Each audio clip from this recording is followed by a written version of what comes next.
عالم تجرید isolation یعنی تنہائی ایک طرف بشریت یعنی نفسانی علائشوں کو حدت انوار الہی سے برف کی طرح پگھلا دیتی ہے تو دوسری جانب وہ انسان جو نفس کی برائیوں کی صلاحوں میں لپٹا ہوتا ہے، سیاہ میدان میں برائیوں کے چنگل میں گھرا ہوتا ہے، کو یہی عالم تنہائی نور توحید بصیرت یعنی اسپرچول آئی عطا فرماتی ہے۔ پارٹ 15 عالم تجرید یعنی تنہائی میں طہارت معرفت بغرض صفات الہیہ و صفائی بغرض ذات الہی کی شرح میں اس کنٹینٹ میں ہم ذکر کریں گے تنہائی یعنی آئسولیشن کی اہمیت و ضرورت معرفت حق میں کیوں ہوتی ہے۔ 12 اسماء توحید جو پاسورڈ یا دروازہ ہیں روحانی قلبی صفائی کا اور معرفت حق کو روحانی درجات میں بلندی پانے کا، وہ 12 اسماء توحید کون سے ہیں؟ کن اسماء توحید کے باطنی ذکر سے اسپرچول اویکننگ یعنی باطنی آنکھ حاصل ہوتی ہے، مقام فنا فی الفنا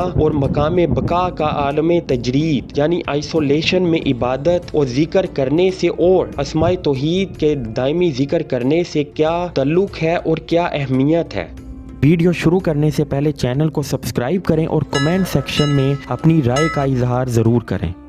عالم تجرید یعنی تنہائی میں طہارت معرفت یعنی صفائی پہچان حق و حق کار کا بیان۔ طہارت معرفت دو قسم کی ہے، وہ طہارت یعنی صفائی جس سے معرفت صفات الہیہ حاصل ہو جائے، اور وہ طہارت یعنی صفائی جس سے معرفت ذات باری حاصل ہو جائے۔ طہارت یعنی صفائی بغرض پہچان صفات الہیہ، تلقین مرشد اور آئینہ قلب کو بلا واسطہ ذکر اسماء توحید، نقوش بشریت اور حیوانیت سے صاف کرنے کے بغیر اور نفسانی علائشوں سے خود کو پاک کرنے کے بغیر حاصل نہیں ہو سکتی۔ یعنی جب دل کا آئینہ بشری نقش و نگار کے اثرات اور اخلاق ذمیمہ سے پاک ہو جاتا ہے تو چشم دل کو اللہ تعالیٰ کے صفاتی نور سے ایسی بصیرت یعنی اسپرچول اویکننگ حاصل ہو جاتی ہے کہ وہ اس کے ذریعے آئینہ دل میں اللہ تعالیٰ کے جمال کا عکس دیکھتا ہے، جیسا کہ حضور سید الانعام علیہ افضل الصلاۃ والسلام کا ارشاد عالی ہے، مومن اللہ تعالیٰ کے نور سے دیکھتا ہے۔ نیز فرمایا مومن آئینہ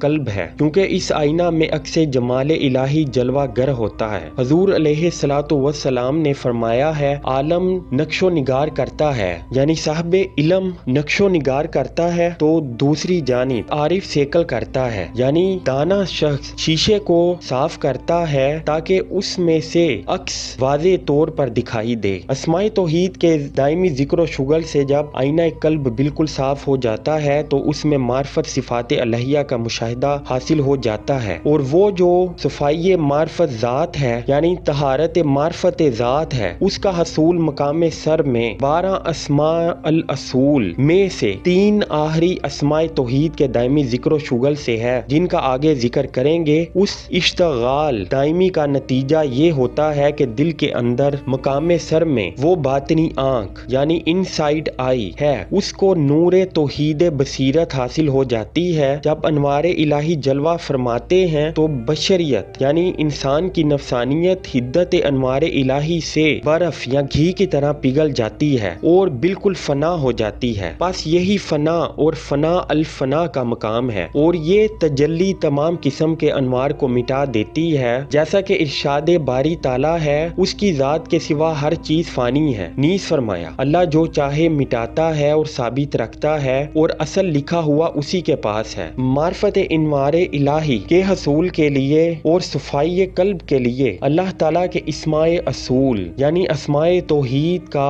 دائمی ذکر ہے، اور وہ اسماء توحید کی تعداد 12 ہے، جن میں سے آخری 3 اسماء توحید کا دائمی ذکر عالم تجرید یعنی تنہائی میں کرنا لازم ہے۔ وہ 12 اسماء توحید یہ ہیں: لا الہ الا اللہ،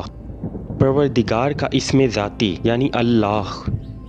ہو یعنی بجز اس کے کسی چیز کا وجود نہیں، الحق یعنی برحق، الحی زندہ رہنے والا، القیوم سب کو تھامنے والا، القہار سب کو قابو کرنے والا، الوہاب سب کو عطا کرنے والا، الفتاح مشکل کشا، الواحد ایک، الاحد ایک یکتا، اور الصمد یعنی بے نیاز۔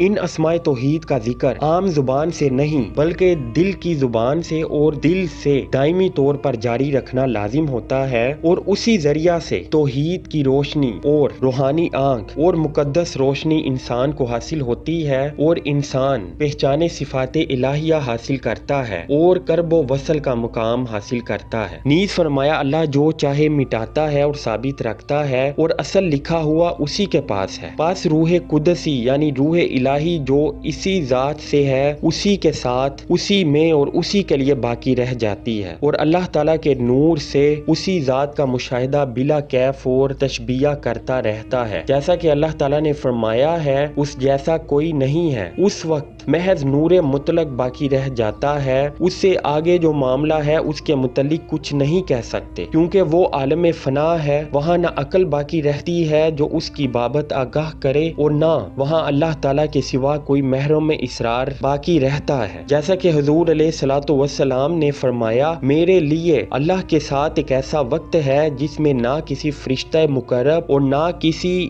نبی مرسل کو گنجائش ہے، بس یہ عالم تجرید یعنی تنہائی آئسولیشن ہے جس میں کسی غیر اللہ کو گنجائش نہیں، جیسا کہ حدیث قدسی میں اللہ تعالیٰ فرماتا ہے تنہائی اختیار کر اور مجھے پا لے، یعنی تمام چیزوں سے فارغ ہو کر حتیٰ کہ اپنی ہستی کو بھی مٹا کر میری طرف آ تو مجھے پالے گا۔ تجرید یعنی تنہائی سے مراد صفات بشرہ کا کلیتاً یعنی نفسانی علائشوں کا مکمل طور پر فنا ہونا اور عالم الہی میں متصف بصفات الہیہ ہو کر مقام بقا کا حاصل ہونا ہے، جیسا کہ حضور علیہ الصلوۃ والسلام نے فرمایا ہے اپنے اندر اخلاق الہیہ یعنی اس کی صفات پیدا کرو۔ نیز حضور اکرم صلی اللہ علیہ وآلہ وسلم نے فرمایا کہ عالم تجرید یعنی تنہائی میں ان اسماء توحید کا ذکر لازم ہے، ورنہ اس عالم تجرید یعنی تنہائی کا کوئی فائدہ نہ ہوگا۔